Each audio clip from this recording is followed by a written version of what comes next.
Situation മോശമാണെന്ന് കണ്ടു. ആളെ ആംബുലൻസ് കയറ്റി കട്ടക്ക് മെഡിക്കൽ കോളേജിൽ കൊണ്ടുവന്നു. അതിനുശേഷം കമ്പനി അന്ന് വൈകുന്നേരം രാത്രി ആയപ്പോഴത്തേന് ഞാൻ ഓൾറെഡി ആ റൂട്ടിൽ വന്നിട്ട് കമ്പനി എന്നെ വിളിച്ചു പറഞ്ഞു, നിങ്ങൾ ഭക്ഷണം മേടിച്ചോണ്ട് കട്ടക്ക് ഹോസ്പിറ്റലിൽ പോകണമെന്ന് പറഞ്ഞു. ഞാൻ വണ്ടി കൊണ്ട് അവിടെ ഒരു പോലീസ് സ്റ്റേഷൻ സൈഡിൽ കൊണ്ട് സൈഡാക്കിയിട്ട് ഹോസ്പിറ്റലിൽ പോയി. അവരെ കണ്ടു. ഞങ്ങൾ 2-3 ദിവസം അവരുടെ ബന്ധുക്കൾ വന്നിട്ടാണ് ഞങ്ങൾ ഹോസ്പിറ്റലിൽ പോയിരുന്നത്. അവിടെ വെച്ചാൽ ഓപ്പറേഷൻ ചെയ്തു. ആള് നാട്ടിലേക്ക് പോയിച്ചു.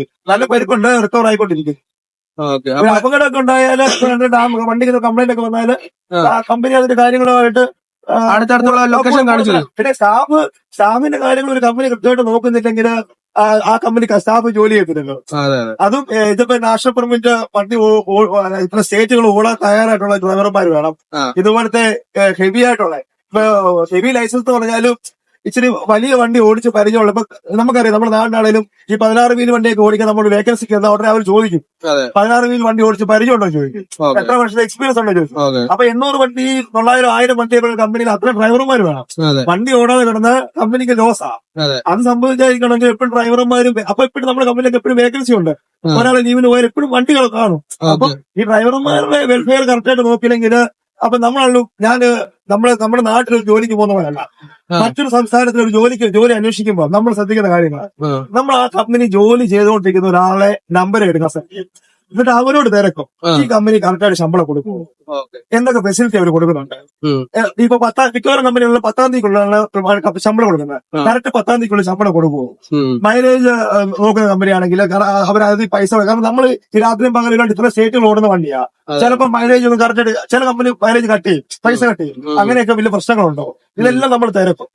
എന്തെങ്കിലും പ്രശ്നം അപകടം ഉണ്ടായാലും അല്ലെങ്കിൽ വണ്ടിയുടെ മെയിൻ്റനൻസ് അല്ലെങ്കിൽ കൃത്യമായിട്ട് ചെയ്തു തരുമോ? കമ്പനിയിലെ വണ്ടി ഒരുപാട് പഴയ വണ്ടികളുണ്ട്, ഇത്ര സ്റ്റേറ്റുകളൊക്കെ ഓടുന്ന വണ്ടിയില് എയർ കണ്ടീഷൻ ഇല്ലാത്ത വണ്ടിയൊക്കെ തന്നു വിടുമോ? ഇതെല്ലാം നമ്മൾ തിരക്കും. അപ്പൊ ഇതെല്ലാം തിരക്കി നമുക്കൂടെ അത് അവിടെ പോയാൽ കുഴപ്പമില്ലാന്ന് ഉറപ്പുണ്ടെങ്കിൽ മാത്രം നമ്മൾ ജോലിക്ക് പോകും. ഏതാ കാരണം നമ്മൾ ഇന്ന് നിപ്പി നമുക്ക് വീട്ടിൽ പോകാൻ പറ്റില്ല. ഇന്നിപ്പോ ഇവിടെ നാട്ടിൽ പ്രശ്നം ഉണ്ടായി പോണെന്ന് ചോദിച്ചാൽ നമ്മള് വീടിനൊക്കെ എത്ര കിലോമീറ്റർ ദൂരെ നിൽക്കുന്നത്. അപ്പൊ ഇത്തരം സാഹചര്യങ്ങൾ ജോലി ചെയ്യാൻ തയ്യാറായിട്ടുള്ള ഡ്രൈവർമാരെ കിട്ടണം കമ്പനിക്ക്. അപ്പൊ അങ്ങനെയുള്ള കിട്ടിക്കഴിഞ്ഞാൽ അങ്ങനെയുള്ളവരുടെ വെൽഫെയർ അവർ നോക്കും, കറക്റ്റായിട്ട് നോക്കും. സമയം 9:17 ബ്രേക്ക്ഫാസ്റ്റ് ചെയ്തതായിട്ട് നമ്മൾ കഴിച്ചിട്ടില്ല. ഫുഡ് കഴിക്കാനായിട്ട് ഒരു ചെറിയ തട്ടുകടയുടെ മുന്നിൽ വണ്ടി ഒതുക്കി. ഞാനൊരു ഒനിയൻ ദോശയാണ് കഴിച്ചത്. ഒരു ഒനിയൻ ദോശയ്ക്ക് 30 രൂപയാണ് വില. വിശപ്പ് തീരാത്തോണ്ട് ഞാനൊരു പൂരി കൂടി കഴിച്ചു. ഒരു പൂരിക്കും 30 രൂപ തന്നെയാണ് വില. ഫുഡ് കഴിച്ച ശേഷം വീണ്ടും നമ്മൾ യാത്ര തുടങ്ങി. ഈ കമ്പനി ജോയിൻ ചെയ്ത പിന്നെയാണ് ഞാൻ നോർത്തിലോട്ട് വണ്ടി ഓടാൻ തുടങ്ങിയത്. ഇതിനു മുമ്പ് കർണാടകത്തിലെ കണ്ടെയ്നർ ഓടിച്ചിട്ടുണ്ട്. ആ സമയത്തെല്ലാം ആദ്യമൊക്കെ നമ്മൾ പോകുമ്പോൾ മാപ്പെല്ലാം ഉപയോഗിച്ച വണ്ടി പൊക്കോണ്ടിരുന്നത്. അപ്പൊ പുതിയതായിട്ട് ഈ കമ്പനിയിലൊക്കെ നമ്മൾ ജോലിക്ക് നമ്മുടെ പരിചയക്കാരൊക്കെ വിളിക്കും, കമ്പനി ജോലി